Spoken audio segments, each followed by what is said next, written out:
tous, bienvenue sur ma chaîne. Alors aujourd'hui on se retrouve dans mon garage, vous avez vu on change de décor. Hein. Ouais, pareil la tenue, hein, donc je suis de garde, donc je peux pas trop bouger de la maison, donc je m'occupe à la maison.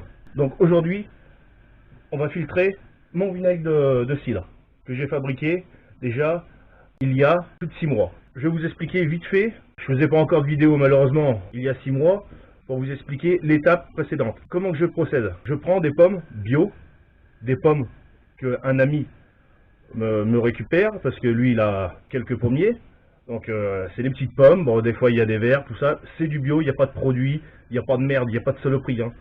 Donc vous me connaissez déjà, donc vous savez très bien que moi j'aime bien les choses naturelles. C'est de la bonne pomme, je les coupe en morceaux, je les passe dans mon robot, histoire d'obtenir des petits broyats de pommes. Ensuite, j'ai des touques, enfin des jerrycans, voilà, comme ça, ou autrement, des récipients en terre, vinaigrier, ce genre-là. Je les mets dedans avec de l'eau. Et là, on laisse, c'est facilement 6 mois. Plus c'est long, et on va dire plus c'est bon. Donc, et surtout que quand c'est en hiver, c'est plus long. Parce que le vinaigre aime la chaleur. Plus il fait chaud, et meilleur c'est. Donc voilà. En été, bon, en été, ça va être plus rapide parce que forcément il fait plus chaud.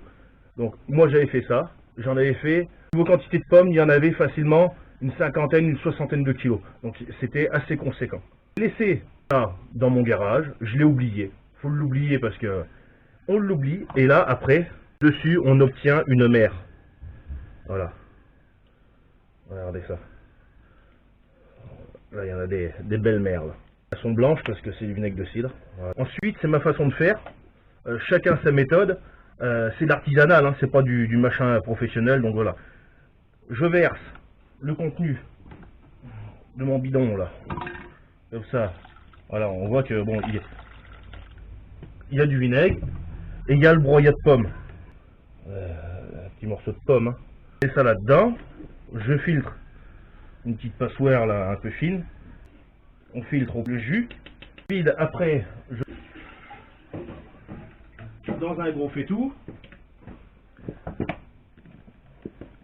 Et ça ensuite, je le mets pour ceux qui reconnaissent. J'ai pas de assez fin pour le mettre dedans. Regardez. Voilà.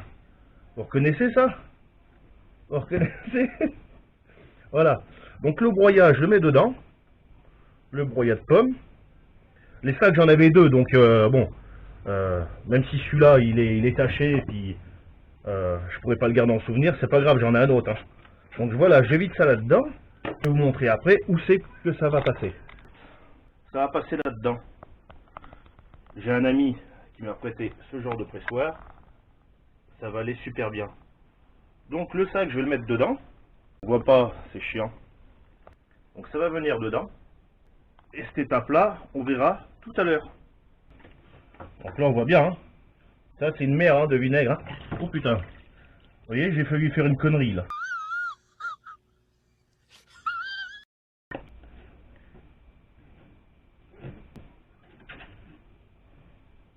Alors donc, il y en a, on peut voir sur internet, ils font pas comme ça. Hein. Ils coupent les pommes en 3 ou 4 morceaux, des gros morceaux, et puis ensuite, ils les mettent dans un gros récipient, et ils les laissent la durée de temps qu'il faut en fonction des températures.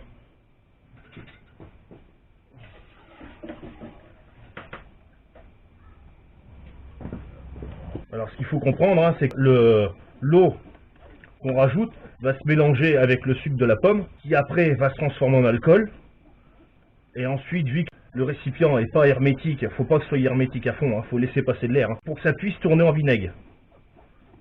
Pour qu'il y ait une piqûre acétique, c'est les termes, hein, la piqûre acétique se fasse. Et pour ceux que ça intéresse, à la limite, je mettrai un lien juste en bas là, de la vidéo. Voilà, puis on voit bien, hein, il y a toujours du jus hein, dedans, donc ça serait bête de ne pas presser ça et de ne pas récupérer le maximum. Hein. Voilà, il y a encore une mer. Regardez ça. Elle est là. Elle est belle, celle-ci, je vais la récupérer. Elle va essayer de ne pas faire de conneries. Regardez-moi ça. Une belle mer, là.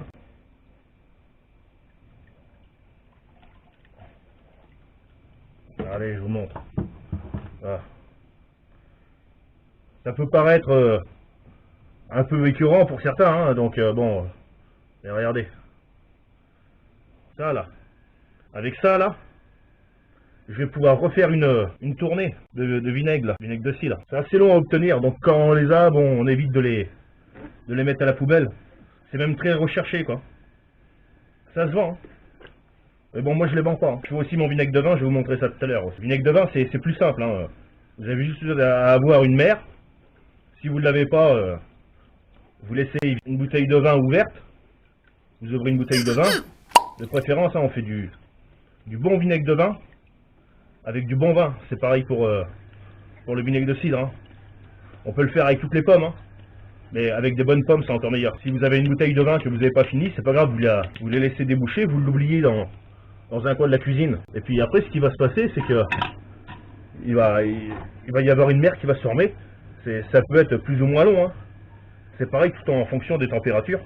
Donc, c'est être patient. Et si vous avez une mer de vinaigre déjà, où vous arrivez à vous récupérer ça, ça se trouve des fois dans la famille, papy, mamie, donc voilà, on arrive toujours par les connaissances à essayer d'en avoir une. On en trouve une, on met ça dans un vinaigrier et on met du vin dessus. Et là, après, vous avez du vinaigre comme vous voulez.